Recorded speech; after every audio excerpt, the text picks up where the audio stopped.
It's done! The results are in and the Eiyuden Chronicle 100 Heroes Kickstarter is finished. With a total of $4.6 million raised, Eiyuden Chronicle has secured its spot as the third most funded video game in Kickstarter history, behind only Shenmue 3 and Bloodstained Ritual of the Night. I've already made 2 videos about this game. The first one covered everything that was promised at the launch of the Kickstarter. The second was about halfway through the campaign and covers all the stretch goals that had been met up until that point. And this video is going to cover everything that's been unlocked since that point during the second half of the Kickstarter and kind of summarize the campaign now that it's finished. I'll put links to the previous 2 videos either in cards up there or in the description down there. So carrying on right from where we left off. On August 14th, an update was released containing an interview with the game's director, Osamu Komuta. As with the other interviews with the team members, there's not a whole lot of key information about the game revealed here, and given the gameplay footage that's playing in the background of all of them, I suspected they were filmed a while before the Kickstarter even launched. A link to the full video is in the description if you want to watch the whole thing, but just briefly, Komuta reinforces what we've heard from Murakami in that they want to make sure every hero gets their chance to shine either in or out of battle, by providing a service to your castle via the guild system, among other things. He also reiterates what I've already said about the depth of the battle system and mentioned Murakami has ordered him to build lots of minigames. Speaking of which, the next update contained a glimpse into all the minigames that have been unlocked so far. They include a fishing minigame, which you will unlock once you recruit a hero who knows how to fish. And it seems, unlike the Suikoden fishing minigame, there'll be many different fishing spots all over the continent, each featuring different unique fish. The next minigame is Begoma, which is Beyblade. You'll be able to buy Begoma kits in shops throughout the game, participate in tournaments, meet up with famous players, learn different skills, and generally have many opportunities to prove to the world that you're the best Begoma player there is. Then there's trading, which looks to be fairly self-explanatory. Buy low, sell high, prices change depending on time and place, etc. And finally, we have raising, training, and racing egg legs. What are egg legs?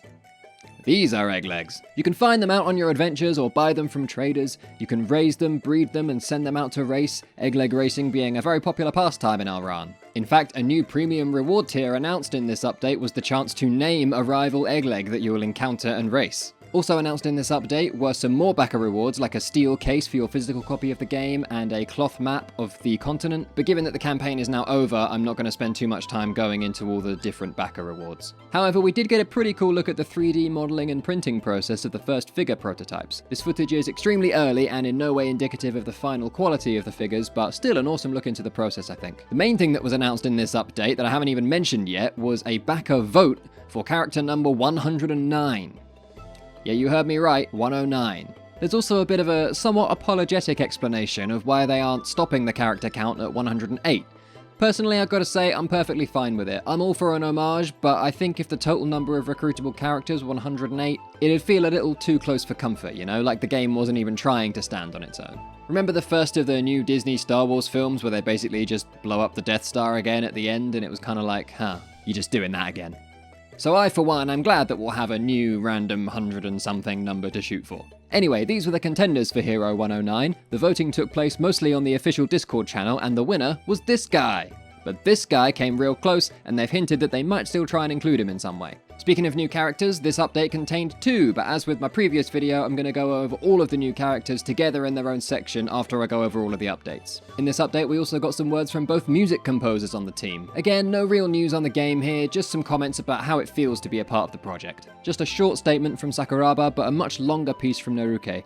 Feel free to pause the video and read the screen scroll if you'd like.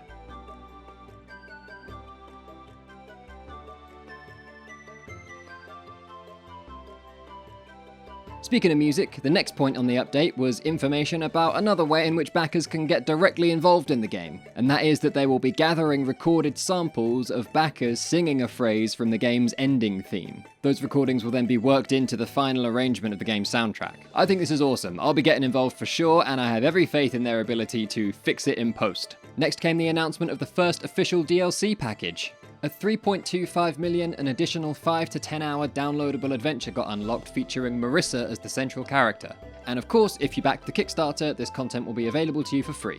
Also announced in this update was a closing livestream due to happen on the Eiyuden Chronicle Twitch channel. That actually just happened today as of the recording of this video. And finally for this update, we got some concrete information on how to pronounce the name of the game. Eiyuden! Eiyuden! So it looks like my first guess was pretty much right. I'm going with Eiyuden. On to the next update. This one included an interview with Eiyuden's producer and art director, Junichi Murakami. The only team member we've had a video interview with so far who didn't work on any of the Suikoden games, although he did get a special thanks in the credits of Suikoden 5. He actually then talks about how when he was working on Castlevania, Murayama and Kawano were sort of like rivals to him, and he'd never closely considered their games until years later when he played one of them and thought, this is actually alright. Once again, nothing earth-shattering revealed in this interview, just some more insight into Murakami's approach to production and art direction. We also got an answer to the question about Unite attacks. There will be no Unite attacks in Eiyuden Chronicle. Instead, there will be United Hero attacks! And they look something like this.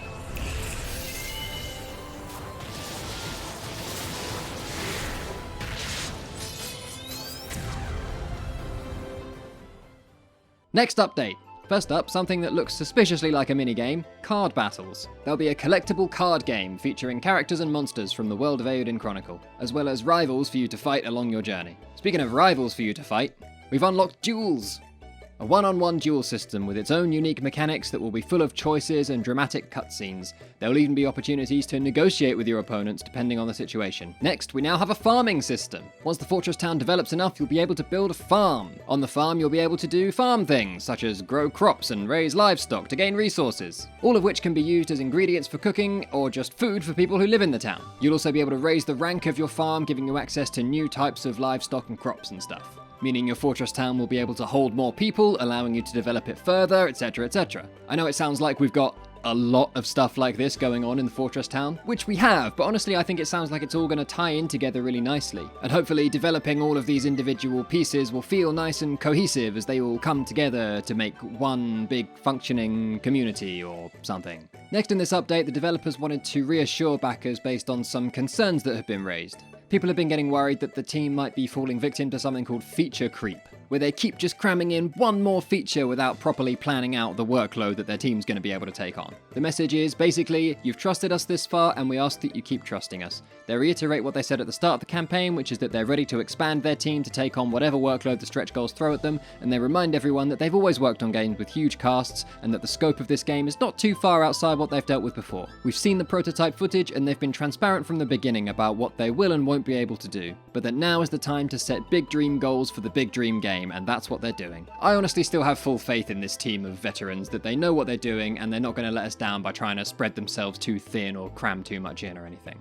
There was quite a bit more stuff in this update, but it was all premium backer reward stuff, so as I said, now the campaign's over, there doesn't seem much point in spending a bunch of time talking about it, so here's a little screen flash to give you an idea of the extra ways premium backers could insert themselves into the game. On to the next update now, and we're getting towards the end. An exciting announcement in this one. At 4 million, Yoshitaka Murayama will write a novel based on the backstory to Eiyuden Chronicle. We get some comments from him about his passion for crafting stories, and he said he's very excited at the prospect of sharing more of this story through a different medium. It's not clear yet whether he'll be writing the novel alongside the game's development to release them at the same time, or whether he'll write the novel after having spent these next 2.5 years developing the game. Either way, the prospect of having a full novel's worth of deep lore is pretty exciting to me. We also got our first hint at the theatre system, more on that in just a second, as well as a few more bits about backer rewards. They were really going in hard on the backer rewards as the campaign drew to a close. The last big announcement in this update was another character vote, bringing the total number of heroes to 110. Hero 110 will be a kunoichi, a term which I had to Google, but it seems like it basically means female ninja. These are the 4 characters to choose from. The voting was conducted via Google Forms this time after some complaints about the voting method for the last character poll. People didn't like that you could see the votes in real time, as they claimed it influenced the way people vote, which to be fair it probably did. Anyway, the result of the poll for Hero 110 was announced during the closing livestream, literally like an hour ago as of the recording of this video, and it was this one. Cool. The theatre system got unlocked pretty much immediately after it was announced, and as it sounds, you'll be able to add a theatre to your fortress town once it, reaches a certain level and whatever. And maybe once you recruit a hero who knows about theatres. You can put on plays and attract famous actors and writers to your town to craft masterpieces. Then a 4.25 million hero mode was unlocked. You choose a party to go with you to delve into special randomized dungeons and take on unique challenges that don't exist anywhere else in the game. As you'd expect, it says plan your team wisely because certain characters will be strong against certain enemies, the usual, but also that party members will tire over time, and so you have to be aware of how far you can actually go into the dungeon before everyone just gets exhausted. The last couple of updates, the ones that came on the Thursday and the Friday, were pretty much exclusively, look at all these new backer rewards you can get if you back the Kickstarter now at the last minute.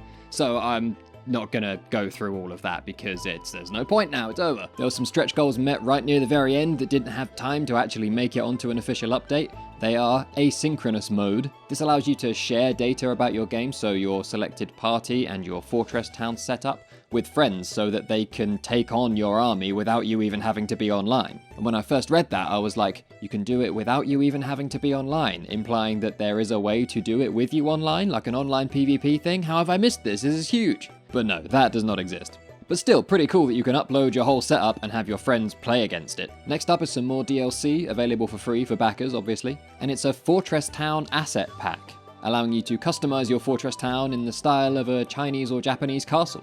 Next up was Battle Defense mode. With this stretch goal unlocked, invaders will periodically attack your fortress town. There are various defensive systems you can put in place. Build a citadel, train defensive troops, develop weapons, all to protect your town from the marauders and bandits and stuff that might come and attack your town and its citizens. The penultimate stretch goal, and really the last one with an actual financial amount tied to it, was another DLC package focused around the character of Sane. This will be a side story featuring Sane Kessling as the central character, and will be told from the Galdean Empire's point of view, so possibly something akin to the Luke chapters at the end of Suikoden 3. And finally, this is a big one that came out in the final update like 2 hours, maybe less, before the end of the campaign. If all the other stretch goals get met, which, spoiler alert, they did, we will get a companion game. Rabbit and Bear have partnered with Natsume Atari to create a town creation RPG.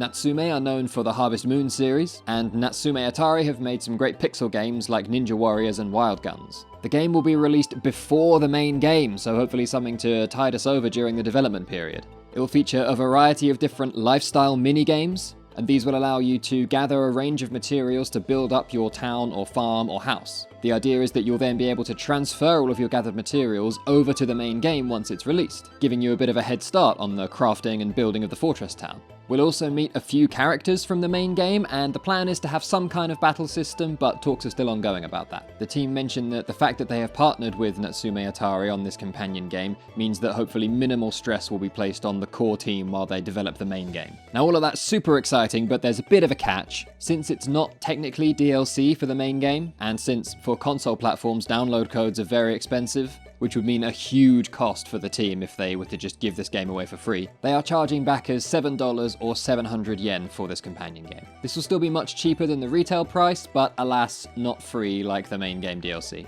If you were a backer and missed the announcement of this game, which you may well have, like I said, it was announced like 2 hours before the campaign closed, then they've said that they will try and offer backers a way to buy the game for the $7 price even after the campaign ends. On to the new characters then, we have 4. First up is Gokto. He's a wealthy and kinda scary sounding businessman and leader of several guilds. Although his grin seems amiable enough, he has been through hell more times than one. Gokto gets a look in his eye that scares the pants off younger guildsmen. Sounds like this character has some serious backstory. Wonder if he'll appear in Murayama's novel. Next up, incidentally, is the 108th hero. This is Iris, an educated architect who studied at the Carles University, a prestigious academy in the League of Nations. She's pleasant enough, but won't shut up if you get her talking about architecture. Seems like a pretty handy recruit to have when it comes to building up a fortress town from scratch. Next is the result from the 109th hero poll, Marcus the Skeleton King. He once tried to found a kingdom for the undead, a failure that cost him dearly and put him to flight. These days he contents himself with a single castle and a band of loyal followers who might best be described as the Old Guard. Because they're old, like him, they're dead. And finally we have character 110, the winner from the final backer poll. Her name is Hakujin, 27 years old. Okay. She's a cool, composed warrior, but does have a sentimental side, and she's an old friend of Mio, if you remember her, and one of the only people that Mio feels comfortable opening up to. The closing live stream was kind of fun, a little bit of a mess. Like they had a little section where they asked the developers some questions, and they all gave kind of jokey answers, but with no hint about what the real answer is, and we'll get the real answers to those questions in 2 years. The questions asked were, On Noah's profile, there's a character called Lean mentioned. Who is this? The character Leanne, or Leon, has a morning routine that she does. What is it? Marcus, the Skeleton King, has a bad habit that he just can't kick. Some of the jokey answers given were things like nail care, he can't stop tending to his nails, and things like he detaches his jaw all the time and plays around with it. Oh, it was fun. Oh, it was a laugh. And the final question was that Euphorius has a weak point. What could it be? Can't actually swim? Sand in the gills from living in the desert? As for the rest of the closing stream, I've already covered any features or additional information that was announced while it was going on. Aside from that, there were some special guest appearances, some silly games, and general celebration and thanks for a hugely successful campaign. And that is it! The Eiyuden Chronicle 100 Heroes Kickstarter is over. So begins development. I'm super excited. It's going to be a long 2.5 years, but I can't wait to play the game. I'm super excited that this team has come together to make the game they've always dreamed of making. Any updates we get over this 2.5 year period, I'll be making videos about here, so subscribe if you want to see those, as well as some Suikoden stuff and some JRPG type stuff. And if you're into the Suikoden series, come check out my Twitch channel. I speedrun Suikoden, and it's a good old fun time. Come have a nice fun time with us. So I guess that brings us to the end of this video. So begins the 2.5 year wait for Eiyuden Chronicle 100 Heroes.